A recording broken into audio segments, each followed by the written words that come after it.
Hello दोस्तों, स्वागत है आपका आपके अपने यूट्यूब चैनल स्टडी विथ एजे में। इसमें आज की वीडियो में मैं आप लोगों के लिए लेकर के आया हूँ वार्षिक परीक्षा 2024 में कक्षा 8वीं संस्कृत का पेपर। किस प्रकार का आपका पेपर आएगा, कौन कौन से प्रश्न उसमें आपके लिए पूछे जा सकते हैं, कौन कौन से प्रश्न इंपॉर्टेंट हैं और कैसे प्रश्न परीक्षा में आते हैं, उसका ये वीडियो है दोस्तों। इसको पूरा देखिएगा आप, जिससे आपका पेपर काफ़ी अच्छा बनेगा। और मैं आपको ये बता दूं कि ये आपका 60 नंबर का पेपर होगा, जिसमें कुल 24 प्रश्न हैं। और इस पेपर में पूरे 24 प्रश्नों के उत्तर सहित मैं आपको बताने के लिए आज इस वीडियो में आया हूं। तो आइए देखते हैं किस प्रकार से आपका पेपर आएगा। और दोस्तों, आपकी हिंदी, अंग्रेजी, विज्ञान, सामाजिक विज्ञान, गणित, इसके पेपर चैनल पे मैंने डाल दिया है। उनको आप चैनल सब्सक्राइब करके उन पेपर को देखें कि किस प्रकार से गणित आते हैं, उनको कैसे हल करना है, कैसे परीक्षा में आपको अच्छे नंबर लाना है। ये सारी चीज़ें वीडियो में मैं आपको बताया हूँ।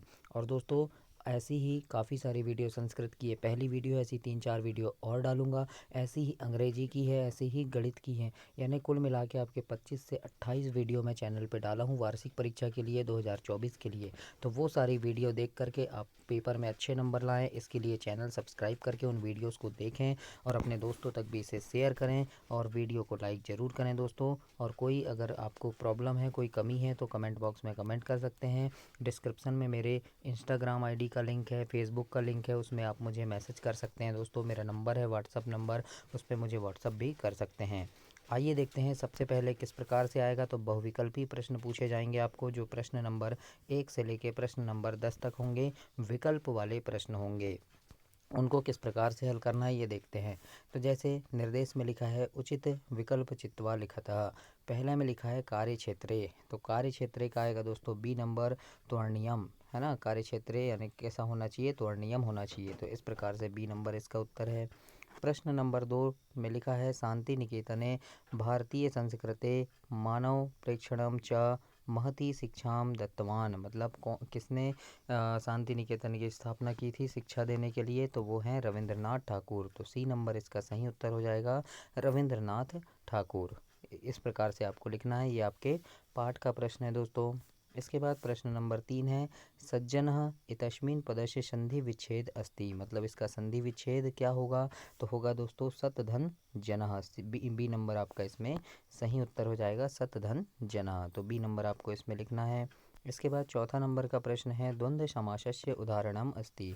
मतलब द्वंद्व समास का उदाहरण क्या होगा, तो डी नंबर आपका इसमें सही उत्तर होगा, राम लक्ष्मणो। यानी द्वंद्व समास कैसा होता है, तो राम और, यानी और शब्द जिसमें आता है वो क्या होता है, द्वंद्व समास होता है ना। तो राम और लक्ष्मण ऐसा होगा, तो और आ गया तो द्वंद्व समास हो गया। तो डी नंबर इसमें सही उत्तर होगा। तो चौथे का डी आ जाएगा दोस्तों। यानी आपके समाज से प्रश्न आएंगे, संधि से प्रश्न आएंगे, कौन कौन से टॉपिक से प्रश्न आएंगे ये भी मैं इसमें बताऊंगा आपको। 5वां नंबर में है हसितः इतस्मिन् पदे का प्रत्ययासित। मतलब प्रत्यय से भी आपका प्रश्न आएगा दोस्तों, उपसर्ग से भी प्रश्न आएगा।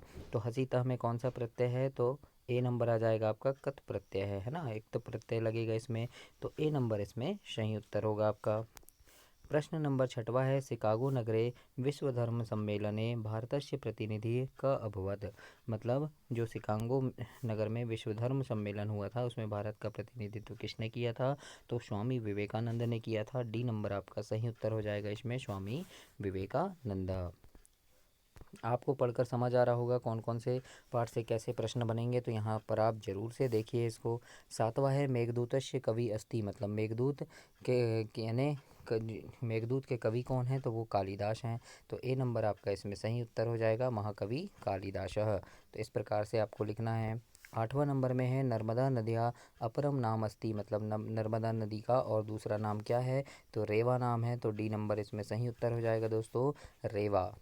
9वां नंबर का प्रश्न है कामदगिरी इति स्थलम अस्ति। कामदगिरी स्थल कहाँ है, तो चित्रकूट नगर में है दोस्तों। तो सी नंबर आपका इसमें सही उत्तर होगा, चित्रकूट नगरे। ये भी पाठ का प्रश्न है, आपके जो पाठ है चित्रकूट नगरे उससे प्रश्न आया है। 10वां प्रश्न है विद्वान पूजते। यानी विद्वान पूजे जाते हैं कहाँ, सर्वत्र, यानी सभी जगह पूजे जाते हैं। तो डी नंबर इसमें आपका सही उत्तर होगा। अब इसके बाद ये विकल्प वाले प्रश्न एक एक नंबर के थे, ये समाप्त हुए दोस्तों। अब आ गए हैं यहाँ लघुत्तरी प्रश्न, जो आपके प्रश्न नंबर 11 से 20 तक पूछे जाएंगे। और ये एक प्रश्न आपका 3 नंबर का होगा। तो किस प्रकार से आपको इसके उत्तर लिखना है और कौन कौन से प्रश्न आपकी पुस्तक से इम्पोर्टेंट होंगे वो हम देखते हैं। तो संस्कृत में दोस्तों प्रश्न 11वां आपसे पूछा है, स्व पाठ्य पुस्तकम एक श्लोक लिखा था। मतलब आपको अपनी पाठ्य पुस्तक से एक श्लोक लिखने आता है और ये हर बार आता है। एक या दो श्लोक आप ज़रूर से याद करके जाइएगा परीक्षा में, ताकि श्लोक लिखने आए तो आपको 3 नंबर पूरे पूरे मिल जाएँ। तो इस प्रकार से एक श्लोक लिखना, ते निर्गुण प्राप्य भवन्ति दोषा समुद्र साध भवंत पयया साहित्य संगीत कला विहीनम साक्षात पुच्छ विषाणहीनम। इस प्रकार से कोई भी एक श्लोक आपकी पाठ्य पुस्तक का सुभाषित श्लोक आपको बनना चाहिए जो आप यहाँ लिखेंगे दोस्तों। तो इस प्रकार से आपको इसमें 3 नंबर मिलेंगे। 12वां नंबर का प्रश्न वेरी आईएमपी प्रश्न है दोस्तों, वेरी आईएमपी है। इसमें आपको संख्या लिखने के लिए आता है और संख्या किस प्रकार से लिखना है। कोई भी संख्या आती है दोस्तों 1 से लेके 50 तक की, कोई भी 3 संख्या 4 संख्या लिखने आता है। जैसे यहाँ आ गया 28, 36 और 42। मतलब 28 को हम संस्कृत में क्या कहेंगे, तो 28 को कहते हैं अष्टाविंशति। फिर 36 को क्या कहेंगे, षट्विंशति लिखेंगे। 42 को द्विचत्वारिंशतः। इस प्रकार से आपको कौन कौन सी संख्या को क्या लिखते हैं संस्कृत में, 50 तक की संख्या आपको लिखते आनी चाहिए, कुछ भी आ सकता है। पिछली बार परीक्षा में 12, 18 और 13 पूछा था दोस्तों। इस बार 28, 36, 42 इस प्रकार से यानी अलग अलग अंक पूछता है। तो कौन सी संख्या को क्या लिखते हैं ये आपको बनना चाहिए। तो ये भी आपका 3 नंबर का प्रश्न है, इसमें आपको 3 नंबर पूरे मिलेंगे। तो याद रखना दोस्तों, एक प्रश्न आपको ऐसा आता है जिसमें आपको संस्कृत में संख्या लिखनी रहती है, तो ये जरूर से पूछा जाता है, वेरी आईएमपी प्रश्न है। 13वां नंबर का प्रश्न है, प्रसन्नो भूत्वा यक्ष किम अकरोत। यक्ष वाला जो पाठ है आपका, उससे एक प्रश्न आएगा आपका।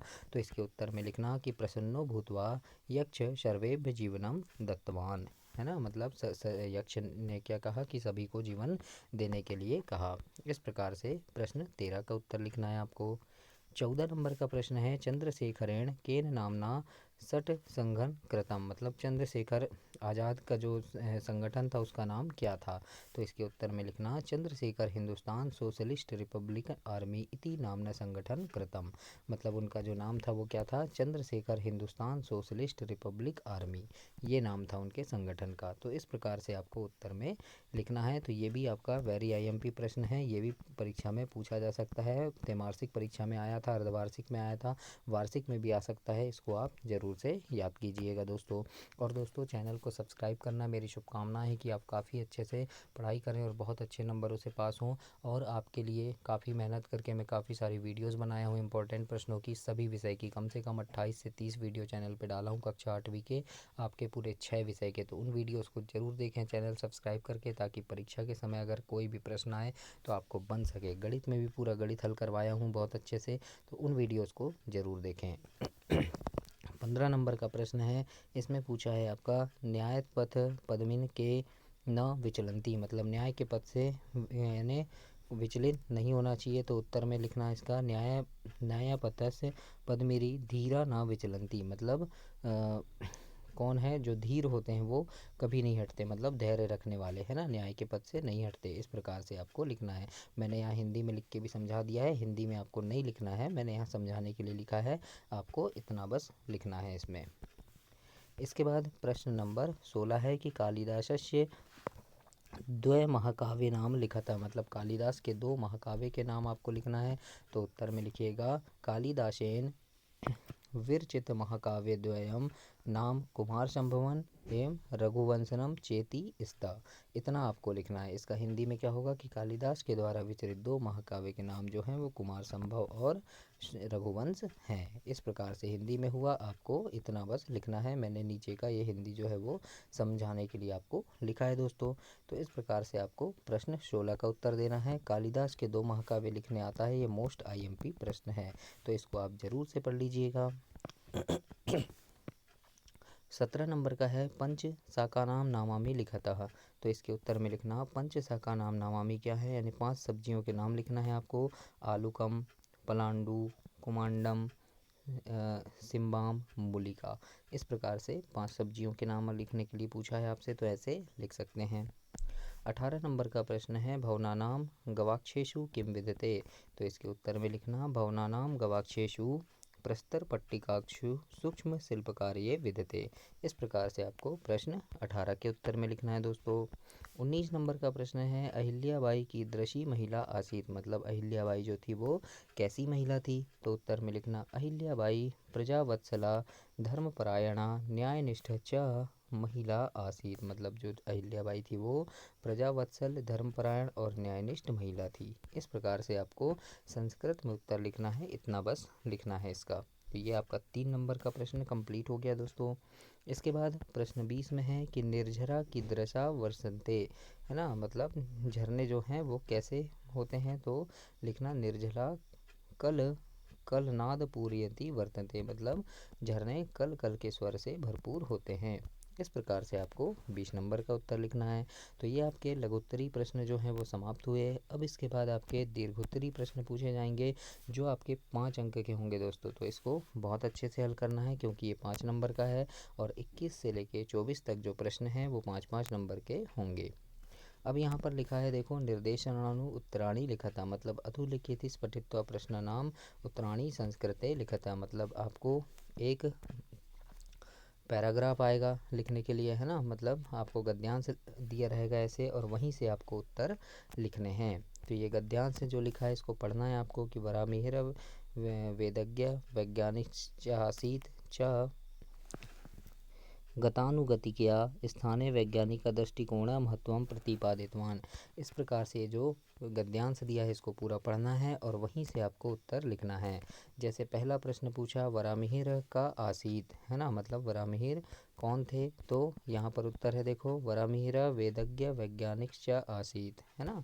तो आप यहाँ पर उत्तर लिखेंगे वरामिहिर देवज्ञ वैज्ञानिक आसीत। इस प्रकार से आपको इसका उत्तर लिखना है।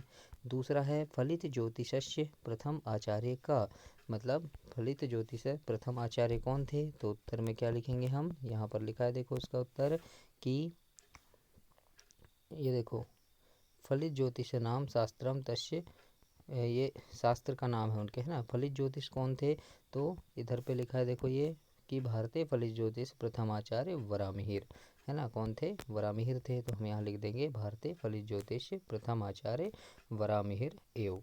इस प्रकार से आपको उत्तर में लिखना है। इसके बाद तीसरा पूछा है वरामिहिरस्य कालगणना कीदृशी आसीत, मतलब उनकी कालगणना कैसी थी। तो यहाँ पर उसका उत्तर लिखा है दोस्तों कि उनकी कालगणना कैसी थी। तो वो क्या थी, प्रतिपादितवान थी, है ना, मतलब क्या थी उनकी कालगणना, यहाँ पर लिखा देखो प्रमाणिक थी। तेज कृत्वा कालगणना प्रमाणिकी आसीत, मतलब कैसी थी, प्रमाणिकी थी। तो उसका उत्तर आपको गद्यांश से छांट के लिखना है कि वरामिहिर कालगणना प्रमाणिकी अस्ति, मतलब उनकी कालगणना जो थी वो प्रमाणिकता थी।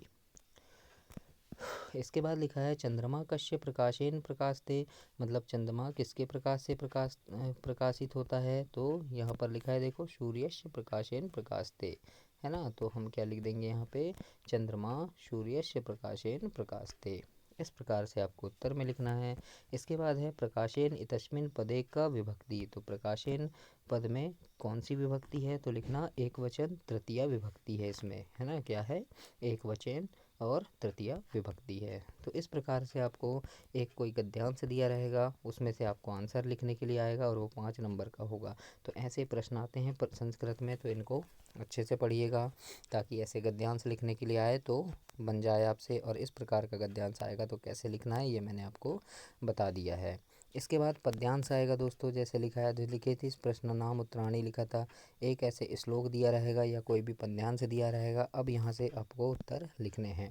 तो यहाँ पर भी ये 5 नंबर के होंगे, 5 प्रश्न आएंगे। जैसे लिखा है भोग कश्य विषम, तो यहाँ लिखा है देखो निर्धनस्य विषम भोगे, है ना। तो भोग कश्य विषम, तो निर्धनस्य आ जाएगा यहाँ उत्तर आपका।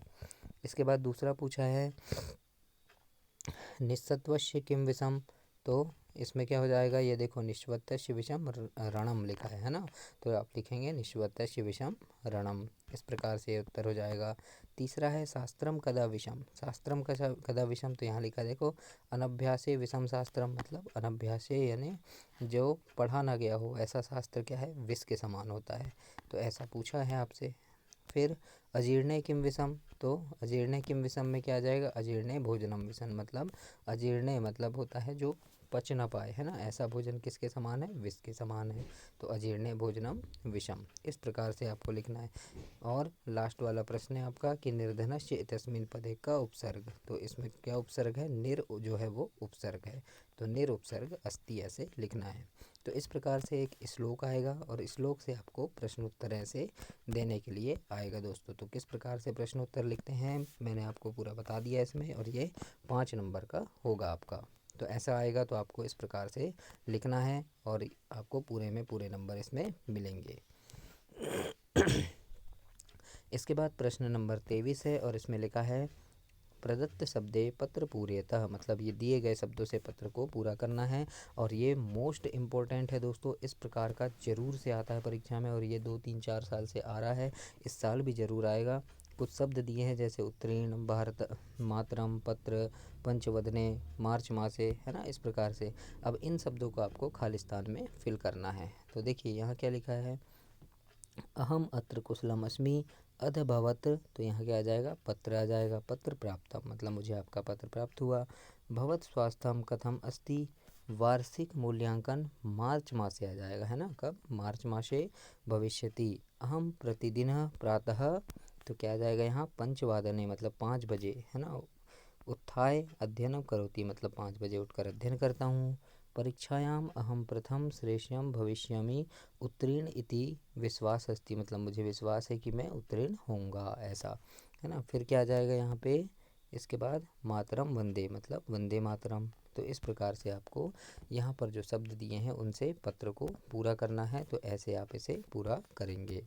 अब इसके बाद दोस्तों प्रश्न नंबर 24 में अधोलिखित विषय नाम एकस्मिन विषये पंचवाक्यानि निबंध लिखा था, मतलब ये जो शब्द दिए हैं आपको, यहाँ जो विषय दिए हैं जैसे पुस्तकम, उद्यानम, धेनु और विद्यालय, इनमें आपको किसी एक पर, पूरे में नहीं, किसी एक पर, है ना, क्या 5 लाइन आपको निबंध लिखना है। मैंने यहाँ आपको 10 लाइन बता दिया है, आप याद कर लीजिएगा, आपको 5 लाइन लिखना है, 5 लाइन लिखना आप, है ना, लेकिन याद कर लेना। और यहाँ मैंने पुस्तकम का लिखा है दोस्तों, और अपनी अलग से वीडियो में उद्यानम, धेनु, विद्यालय, मम विद्यालय, है ना, और त्यौहार, इस पे मैंने रक्षाबंधनम, इस पे मैंने बहुत सारे निबंध बनाए हैं, तो उनको चैनल पे जा कर के आप देखें सब्सक्राइब करके कि किस प्रकार से लिखते हैं।